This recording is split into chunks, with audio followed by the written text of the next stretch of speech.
يمسسك الله بضر فلا كاشف له إلا هو وإن يردك بخير فلا راد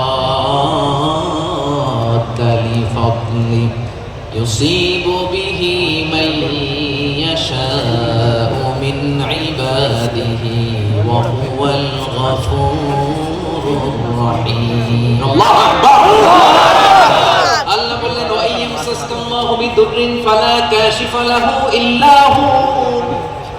আল্লাহ যদি তোমাকে কোনো বিপদ স্পর্শ করায়, আল্লাহ যদি তোমারে কোনো বিপদে ফেলে দেয়, ওই বিপদ থেকে উদ্ধার করার তিনি ছাড়া আর কেউ নাই। জোরে বলেন ঠিক কিনা? তিনি যদি কোনো বিপদে ফেলেন, তিনি ছাড়া বিপদ থেকে উদ্ধার করার কেউ নাই। আর তিনি যদি তোমার প্রতি কোনো অনুগ্রহ করতে চান, ওই অনুগ্রহ ঠেকিয়ে দেওয়ার ক্ষমতাও কারো নাই। আল্লাহ যদি আপনার সফলতা দিতে চায়, পৃথিবীর কোন শক্তি ওই সফলতাকে থামাতে পারে না। এজন্য আল্লাহ বললেন, খবরদার, চিন্তার আকীদা খালিস করে নাও। ওয়া ইয়ামসাসকাল্লাহু বিদুররিন ফালা কাশিফা লাহু ইল্লা হু।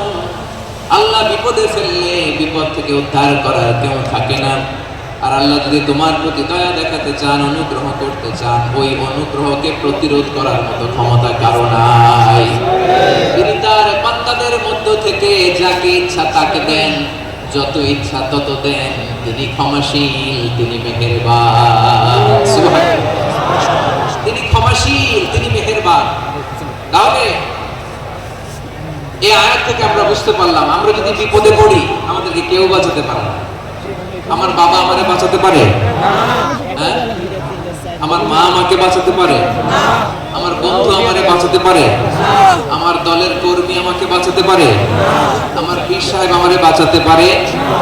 আমার পটুয়াখালীর ভাইরা খেয়াল রাখবেন, বাঁচাতে পারে এক মহান সত্তা, উদ্ধার করতে পারে এক মহান সত্তা। চিৎকার করে বলুন, তিনি কে?